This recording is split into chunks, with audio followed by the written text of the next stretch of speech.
Bonjour. Voilà, aujourd'hui on va rentrer dans le vif du sujet, au fond, par rapport au livre des Actes, et c'est le chapitre 2. Alors je ne sais pas si on va pouvoir aller au bout du chapitre 2, en tout cas, dans cette vidéo-ci, je veux dire, en tout cas on va commencer. Alors, donc, les disciples sont rassemblés dans la chambre haute, les hommes, les femmes, voilà, tout le monde est là, et ils prient. Ça fait 10 jours qu'ils prennent ce temps de la prière, de laisser Dieu agir dans leur cœur, et on ne sait pas ce qu'ils ont vécu. On n'a rien de ce qui s'est passé véritablement, j'allais dire. Il n'y avait pas de journal, ou jour après jour, des paroles qu'ils auraient reçues, ou des choses comme ça. Et ça, c'est un véritable encouragement à garder quelque part dans l'esprit que Dieu fait du neuf.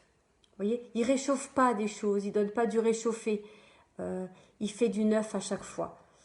Et donc, pour nous, aujourd'hui, eh bien, Dieu va faire du neuf. Alors, puissions-nous être ces vases, ces vies qui accueillent le nouveau, la nouveauté de Dieu. Mais toujours en conformité avec sa parole. Hein.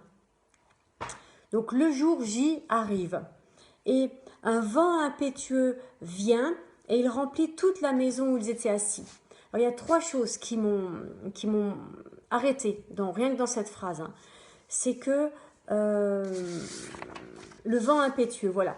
C'est aussi écrit un vent violent et qu'il remplit toute la maison et ils sont assis. Alors ces 3 choses m'ont parlé, d'abord parce que il y a quelque chose de violent et ça m'a ramené, vous savez, à Isaïe quand il est devant la grotte et que la tempête passe et Dieu passe au travers de la tempête, mais il n'est pas dans la tempête et tout le reste quoi. Hein. Et puis Dieu va être dans le murmure doux et léger. Donc ça, vous savez, ça résonne. C'est toujours intéressant de voir quels autres textes vont dans le même sens. Ça remplit toute la maison. Là encore, ça m'a ramené au Premier Testament. C'est bien de se rappeler que les Juifs, au temps de Jésus, donc les disciples, là, dans Acte 2, ils n'ont que le Premier Testament. Le Deuxième Testament n'est pas écrit. Il y a les lettres de Paul n'existent pas, les 4 évangiles n'existent pas, le livre des Actes n'est pas écrit parce qu'ils le vivent. Il sera écrit bien des années plus tard. Donc eux, ils ont le Premier Testament. Et donc, pour eux, le temple, la maison, vous voyez, la maison, ça se ramène au temple, ça se ramène à tout ce qu'on a déjà pu voir sur la tente, sur le tabernacle, c'est toutes ces dimensions qui, chez eux, percutent tout de suite, parce que c'est leur réalité. Et donc, ben voilà, le temple, leur maison, mais la maison, c'est aussi leur vie, et tout d'un coup remplie de la présence de Dieu. Et cette présence, elle descend sous forme de langue comme un feu. Là encore, on retrouve l'idée du feu qu'on connaissait déjà, parce que c'est le feu qui va ouvrir le chemin aux Hébreux dans leur pérégrination dans le désert. C'est le feu qui vient du ciel sur les différentes offrandes de celle d'Abraham et aussi celle d'Élie au mont Carmel. Vous voyez, c'est tout cet imaginaire qui est là. Enfin, cet imaginaire. C'est pas le bon mot. C'est tous ces liens bibliques que eux ils font parce qu'ils leur sont naturels. Et nous, on a besoin de les redire parce qu'on les a un peu perdus. Et ça, je crois que c'est important dans le temps qui vient de vraiment connecter les 2 testaments et de pouvoir faire des passerelles et des va-et-vient entre l'un et l'autre. J'allais dire d'être à l'aise, vous voyez, de dire ah oui mais ça va, tiens, ça correspond, ça résonne. Qu'est-ce que ça veut dire? Parce que ça augmente la réalité de ce qui est derrière et ça nous permet de mieux comprendre Dieu. Mieux le comprendre, c'est aussi au fond mieux l'aimer. Les langues descendent et elles sont séparées. Alors j'ai regardé un peu en grec. Séparer, ça veut aussi dire diviser. Vous voyez, et c'est le même mot qui est utilisé dans Luc 12, sur la question de Jésus qui dit « Je ne suis pas venu apporter la paix, mais l'épée pour séparer l'homme et son père, la fille et sa belle-mère, la fille et sa mère, la belle-fille et sa belle-mère, pardon. Vous voyez, c'est toute cette question de la séparation qu'on a déjà vue, hein, qui n'est pas de la division, qui ne relève pas de la division, mais qui relève de séparer 2 choses pour qu'elles accèdent à leur plénitude. C'est Dieu qui sépare Abraham et Isaac, on l'a déjà vu aussi dans la ligature d'Isaac, mais on reviendra sur toutes ces choses plus paisiblement, plus calmement dans d'autres vidéos. Et puis c'est Dieu qui sépare dans Genèse, le jour et la nuit, la terre et la mer, pour que chaque chose ait la plénitude de ce qu'elle est appelée à être. Que la terre soit pleinement terre et pas une espèce de boue. Enfin, vous voyez, quand c'est tout mélangé, tout confus, Dieu va séparer pour sortir de la confusion finalement. Et quand il envoie les langues de feu, eh bien, étonnamment, il sort les disciples, les apôtres de la confusion. Vous voyez, du mélange entre l'âme, l'esprit, c'est pas bien clair tout ça. Et souvent on est dans ce mélange-là. On est dans, oui, alors l'esprit parle, mais ça se mélange aux choses de l'âme, mais ça donne une parole mélangée, où il faut retrier ce qui est de Dieu, ce qui n'est pas de Dieu. Voilà, on a besoin que Dieu fasse descendre à Pentecôte son esprit et qu'il sépare les choses. Et je crois que c'est un travail que Dieu vient faire régulièrement dans nos vies, de reséparer, de montrer clairement ce qui est de quoi et ce qui est d'où. Après, ce qui est intéressant, c'est que cette histoire de la séparation vient aussi dans Luc 22 sur la Sainte Seine. Jésus dit et partager la coupe, c'est la séparer. Quand le mot utilisé, c'est le même, pour dire ils partagèrent la coupe. Chacun a pris sa part, voyez. Et puis, dans Acte 2, ça va se retrouver ce même mot pour dire ils vendaient leurs biens et ils séparaient, ils divisaient le résultat de la vente selon les besoins de tous. C'est-à-dire chacun recevait selon ses besoins. Ça veut dire que on ne recevait pas 10 euros chacun.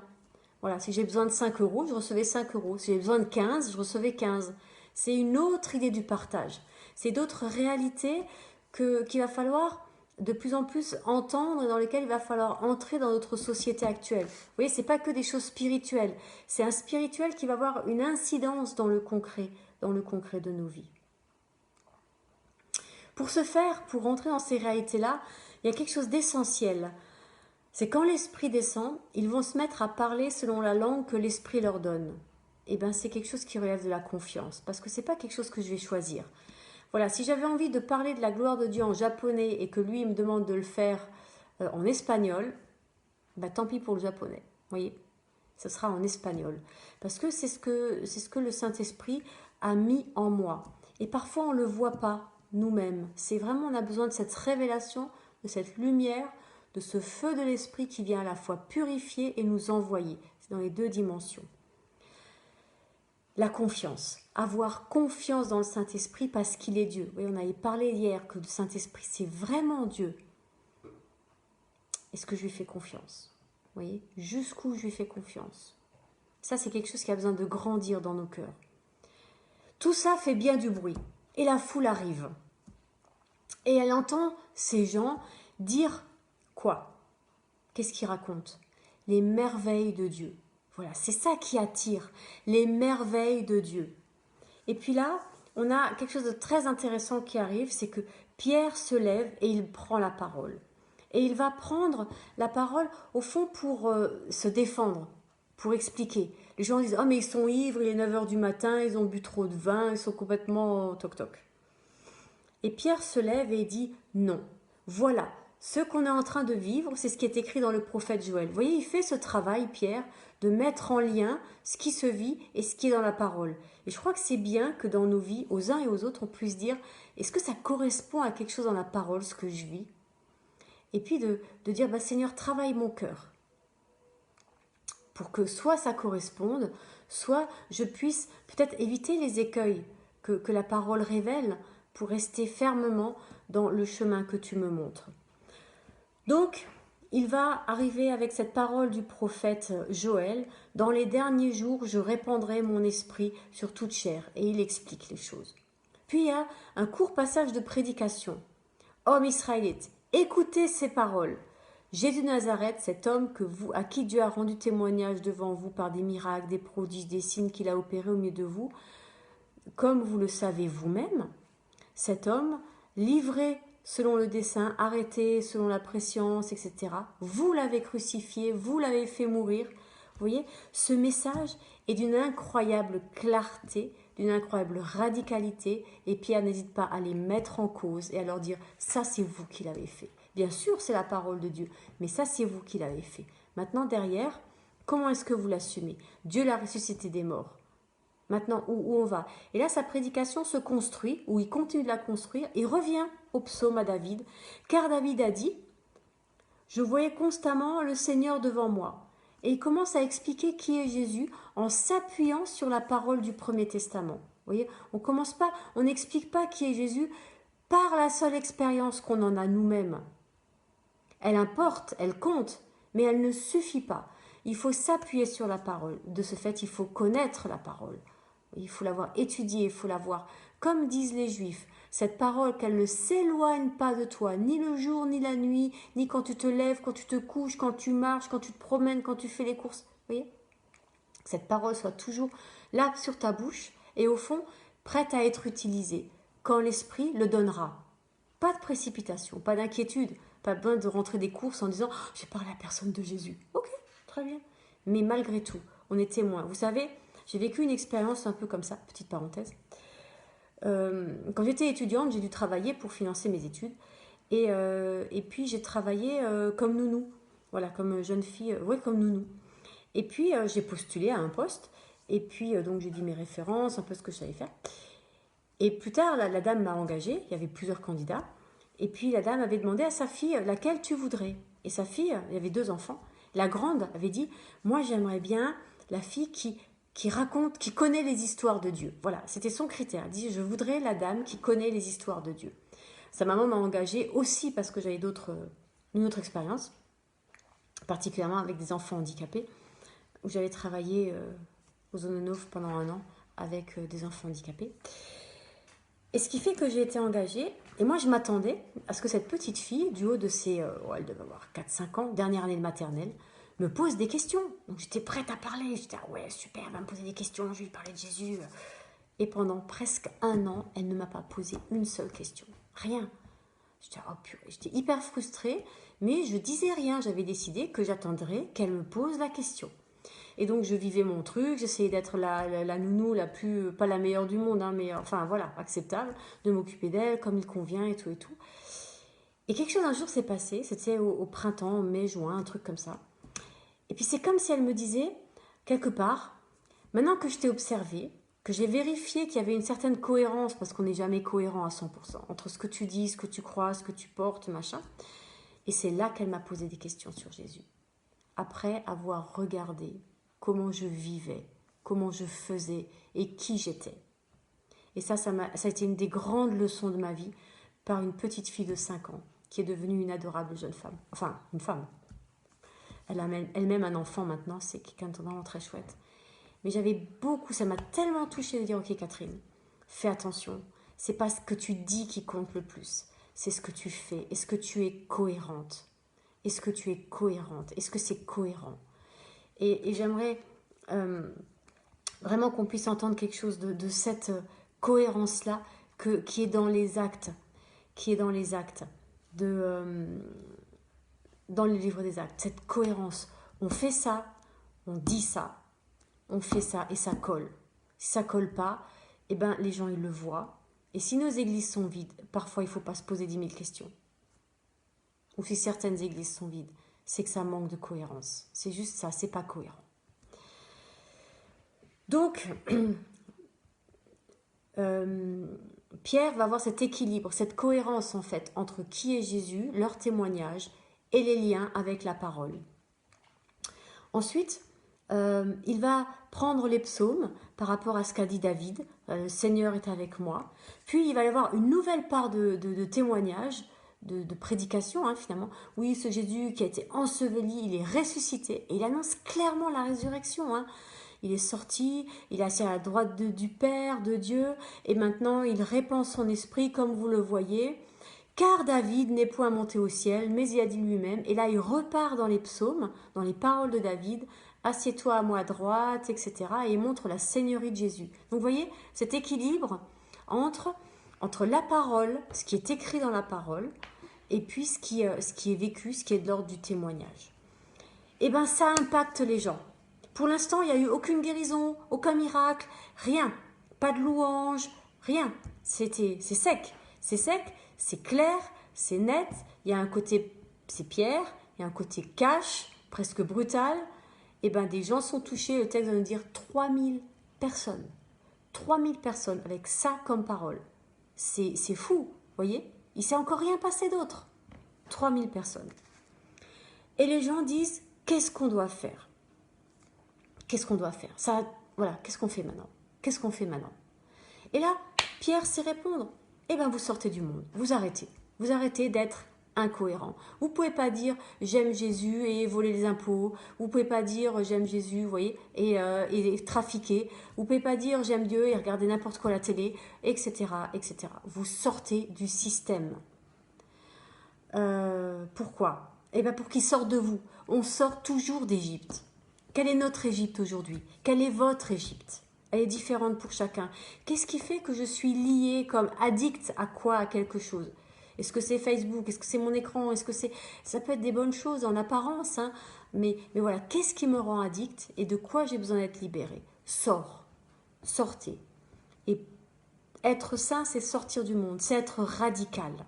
Cette radicalité veut dire je ne suis l'esclave de rien et de personne, je suis libre de tout et en même temps je suis esclave de Christ. Et c'est ce qui me libère au fond.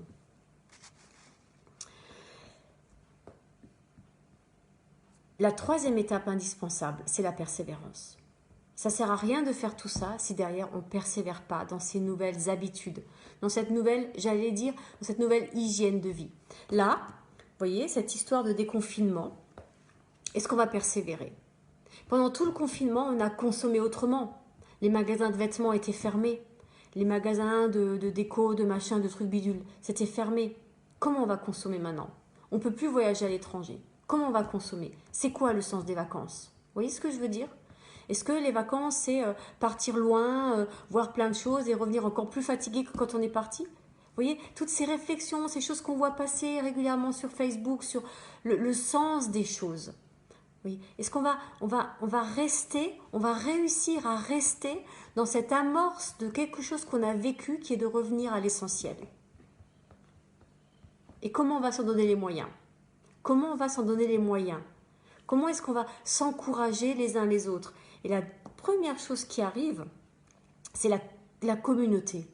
La communauté comme un lieu pour s'encourager à dire j'ai vécu quelque chose dans ce temps de confinement. Je ne veux pas que ça s'arrête, mais tout seul, je ne vais pas y arriver. Oui, j'ai repris des bonnes habitudes. Maintenant, aidons-nous à les garder, à rester centrés sur l'essentiel. Et vous voyez, ce texte est hyper intéressant parce que là, les disciples dans le livre des Actes, ils ont vécu quelque chose qui relève d'un confinement. Parce que il fallait être un peu discret, les Romains étaient un peu à fleur de peau à ce moment-là. Et ils les cherchaient un petit peu pour les tuer. Donc il fallait vraiment être sage. Mais derrière, ça a amené tellement de changements. Et ça a commencé petitement, même si pour nous 3000 personnes c'est énorme. Ça a commencé petitement. Et après, ils ont fait des communautés. Ils ont fait des communautés où ils ont appris à persévérer. Qu'est-ce qu'ils faisaient dans ces communautés? L'enseignement. Et toujours pas les miracles, toujours pas la louange, hein, vous noterez. L'enseignement, être enseigné, être cohérent, comprendre ce qui se passe, mettre en route nos intelligences. La communion fraternelle, le partage. On est ensemble, on s'exhorte les uns les autres, on partage les uns avec les autres. Moi, mon plus grand bonheur, c'est quand après un de ces petits messages que je fais tous les jours, il y a quelqu'un qui m'appelle pour me dire « Ah, tu sais, hier j'ai eu un échange extraordinaire sur le temple de Salomon, mais d'une beauté !» Voilà, et ça c'est encourageant, parce que moi j'ai reçu quelque chose, j'ai appris, et j'étais très heureuse. Vous voyez, c'est ça, la communion fraternelle. Après, la fraction du pain. Le texte a l'air de dire qu'ils faisaient ça tous les jours. Tous les jours, ils avaient une sainte scène. Chez les Juifs, c'est toutes les semaines, tous les Shabbats, c'est ce soir. Et eux, ils le faisaient tous les jours. Vous voyez, cette régularité de qu'est-ce que le Seigneur nous met à cœur? Des prières. Là, il y a la louange. Ça y est. La louange, les prières, le témoignage. Ce qui se passe, c'est dans ce mot-là que c'est situé. Et vous savez ce qui se passait après? Non, pardon, même pas, c'est que je dis une grosse bêtise. Donc la prière, la louange et la prière. La louange et la prière, ça va ensemble. Tout ça a amené un mot extrêmement important. C'est la crainte. Voilà, la crainte de l'Éternel. Vous voyez, on est dans... Là, on était pour l'instant dans l'âme. L'enseignement, c'est dans l'âme. La communion fraternelle, les amis, les amitiés, c'est dans l'âme. La fraction du pain, ça nourrit l'âme par le corps. Vous voyez, l'âme et le corps. Les prières, c'est dans l'âme, mais ça sort par la bouche, c'est le corps. L'enseignement, c'est par le corps, la bouche aussi. La communion fraternelle, c'est être ensemble, c'est l'âme et le corps. Vous voyez? Et ça, c'est Hébreu qui dit que Dieu vient avec une corps et âme et l'esprit. Corps et âme sont ensemble, ça va ensemble. C'est plus proche. Mais l'esprit a une autre part, une autre place quelque part. Même si ça fait corps, âme, esprit. Vous voyez ce que je veux dire? Il y a quelque chose là d'une articulation qu'il nous faut encore saisir et que le Saint-Esprit a encore besoin de nous montrer et de faire descendre en nous. Donc, l'enseignement, la communion fraternelle, la fraction du pain, la prière, tout ça, ça relève du corps et de l'âme. La crainte. Ça prépare un espace pour recevoir la crainte de Dieu. La crainte de Dieu, c'est connecté à la sainteté de Dieu. Je crains l'Éternel parce qu'il est saint, parce qu'il est 3 fois saint. Voilà, ce respect, cette déférence pour qui est Dieu, ça vient d'où? De l'enseignement, de la communion fraternelle, de la fraction du pain et de la prière. Prière et louange. Et le texte continue en disant, il y avait beaucoup de miracles, beaucoup de prodiges et beaucoup de miracles, comme la conséquence de tout ça. Je pense que c'est important de ne pas mettre les prodiges et les miracles avant. C'est pas avant, c'est après. C'est une conséquence de notre consécration à l'Éternel. C'est pas en premier, pas dans la Bible. Dans la Bible est claire, c'est d'abord l'enseignement, la communion fraternelle, la fraction du pain, les prières qui amènent la crainte de Dieu. C'est comme si, en faisant ça, on s'offrait nous-mêmes comme un sacrifice vivant, âme et corps. Et vient la sainteté, vient la crainte de Dieu et les prodiges et les miracles. Vous voyez? Voilà. Et je vais m'arrêter sur ça. On n'a pas fini Acte 2, on y reviendra demain. Je voudrais juste qu'on s'arrête là-dessus, sur cette question de la crainte. Alors que, oui, viens Saint-Esprit. Et le chant que je vais vous proposer, c'est ce chant de Glorious, viens Saint-Esprit. Viens Saint-Esprit, montrez l'amour du Père. Ils le disent dans leur chant. Viens, feu qui guérit, viens Saint-Esprit, l'amour qui bénit et l'amour du Père. Voilà, on est béni par l'amour du Père, l'amour de Dieu. Et le Saint-Esprit est un feu qui guérit. Et pour qu'on puisse annoncer un évangile qui ne soit pas light, édulcoré. Pierre, il annonce rien de light. Il annonce la crucifixion, la résurrection, les choses du biblique, quoi. Le prix à payer, vous voyez, tout ce discours. Revenons à un discours biblique. Et n'ayons pas un discours d'une sorte de Dieu béni, oui, oui. Oh, le Seigneur te bénira. Oui, mais l'épreuve est une bénédiction. Vous voyez? Mais comment est-ce qu'on va l'entendre? Comment est-ce qu'on va le dire? Parce que si on édulcore le message de l'évangile, les gens ils vont peut-être y adhérer, mais ils vont être déçus quand ils vont voir qu'en vrai ça marche pas comme ça et que la Bible elle dit pas ce que nous on dit.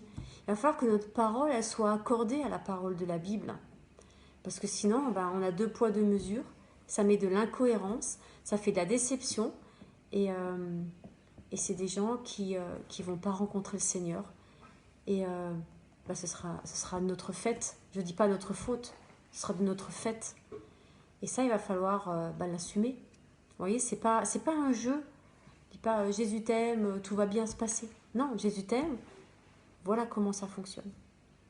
Enseignement, communion fraternelle, fraction du pain, la prière. Le Seigneur vient travailler ton cœur. Il vient mettre en lumière. Il vient machiner. Vous voyez? Mais ça fait tellement de bien.